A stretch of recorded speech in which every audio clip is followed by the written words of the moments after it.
अस्सलाम वालेकुम स्टूडेंट, उम्मीद है कि आप लोग खैरियत से होंगे।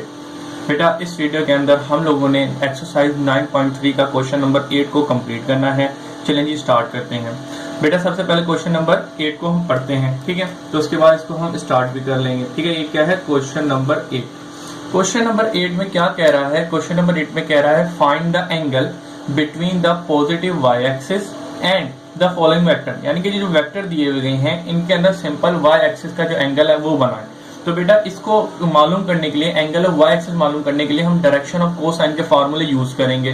तो डायरेक्शन ऑफ कोसाइन फार्मूले क्या होते हैं बेटा? बेसिकली एक 3 डिग्री ग्राफ लेंगे, उसके अंदर एक वेक्टर ड्रॉ करेंगे। ये जो वेक्टर है इसका जो एक्स एक्सिस से एंगल बन रहा होता है उसको क्या कहते हैं? अल्फा। ये जो वेक्टर होता है इसका जो वाई एक्सिस के साथ जो एंगल बन रहा होता है वो होता है बीटा, और ये जो वेक्टर होता है इसका जो z एक्सिस के साथ बन रहा होता है उसको कहते हैं गामा। ठीक है बेटा, बेसिकली अल्फा, बीटा और गामा। लेकिन इस क्वेश्चन में आपको क्या कहा गया कि सिर्फ y एक्सिस के साथ जो बन रहा है, ठीक है, तो y एक्सिस के साथ कौन सा एंगल बन रहा है? बीटा का बन रहा है। तो सिंपल हम ये वाला फार्मूला यूज करेंगे, cos beta is equal to y upon divided by vector. ठीक है, वेक्टर का मैग्नीट्यूड, सिंपल। ठीक है बेटा, तो लाजा हम इस फार्मूले को यूज करना है क्वेश्चन नंबर 8 के अंदर। तो पार्ट नंबर 1 मैं कराऊंगा और बाकी के इसके जितने भी पार्ट हैं वो आप खुद कर सकते हैं, बिल्कुल सारे इसी के जैसे होंगे। ठीक है स्टूडेंट, तो लिहाजा आप पहला पार्ट समझे और उसके आगे के पार्ट आप खुद कीजिएगा। अगर नहीं हुए तो फिर आप आगे की वीडियो जरूर देख लीजिएगा। ठीक है, अगर कोई भी कंफ्यूजन आए। चलिए जी स्टार्ट करते हैं। सबसे पहले पहला वेक्टर लिख लेते हैं। पहला वेक्टर क्या लिखा हुआ है?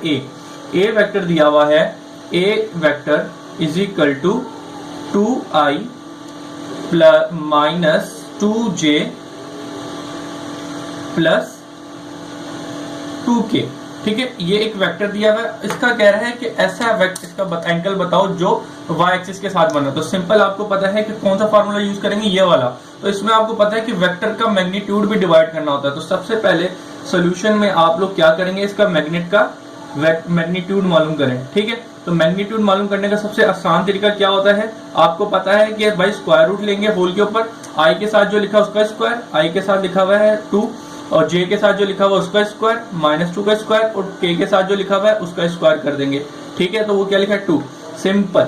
अब इसका मैग्नीट्यूड देख रहे हैं, 2 का स्क्वायर 4, माइनस 2 का स्क्वायर करेंगे प्लस 4 क्योंकि ऊपर पावर a1 है, प्लस 2 का स्क्वायर 4। सिंपल। अब इनको सम करेंगे तो ये टोटल कितना आ जाएगा आपके पास? टोटल 4 और 4 12 टोटल। ठीक है बेटा, अब जरा देखिएगा, इसको मैं इस तरीके से लिख सकता हूँ 4 मल्टीप्लाई बाय 3, 4 3 12 ही होता है। तो जरा देखिएगा 4 का स्क्वायर रूट क्या होता है? 2। तो लिहाजा ये बाहर निकल के आ जाएगा और अंडर रूट 3 ऐसी का ऐसी रहेगा। तो यहाँ पे आपका मैग्नीट्यूड निकल के आ गया। ठीक है बेटा, अब जरा आ जाते हैं जो रिक्वायर्ड चीजें, यानी कि कोस बीटा। तो लिहाजा कोस बीटा यानी कि जो अब आपको मालूम करना है, एंगल मालूम करना है। द एंगल y एक्सिस के साथ जो एंगल होता है उसको क्या कहते हैं? बीटा कहते हैं। तो बीटा मालूम करना है, उसके लिए कोसाइन का फार्मूला यूज करेंगे। वो क्या है? Cos beta is equal to y divided by magnitude of a। यहाँ पे मैग्नीट्यूड a दिया हुआ है तो मैंने a लिख दिया है। तो यहाँ पे जनरल सा फार्मूला तो r दिया तो r लिख लिया। तो सिंपल अब यहाँ पे वैल्यू पुट करते हैं। चले आए, तो cos beta is equal to y basically क्या होता है? जो j के साथ लिखा होता है उसको y कहते हैं। तो यहाँ पे j के साथ क्या लिखा हुआ है? -2। तो आपने -2 लिख दिया, simple. Divided by magnitude of vector. तो मैग्नीट्यूड ऑफ वेक्टर आपने क्या निकाला? 2/3। सिंपल बेटा। ठीक है, तो अब जरा देखिएगा यहाँ पे अगले स्टेप में क्या करेंगे? ये वाला 2 और ये वाला 2 कैंसल आउट होके -1/√3 आ जाएगा। ठीक है बेटा, तो जरा अब मुझे बताएं कि ये cos beta is equal to -1/√3 आ गया।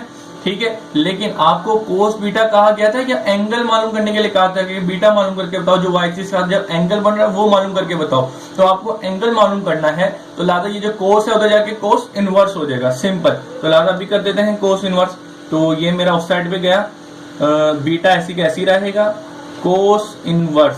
ठीक है, अपॉन -1/√3। सिंपल बेटा, ये आपका आंसर है। ठीक है बेटा, आपको एंगल बीटा मालूम करके देना था, ये आपने मालूम करके दे दिया। उम्मीद है कि बेटा ये चीज आपकी क्लियर होगी। इंशाल्लाह अगली वीडियो है उनके अंदर ये तीनों जो उसके पार्ट बचे हैं वो मैं करवा दूंगा। अगर आपको कंफ्यूजन हुई तो देख लेगा, वरना ना देखिएगा। बाकी सारे क्वेश्चन इसी के जैसे हैं। अल्लाह हाफिज।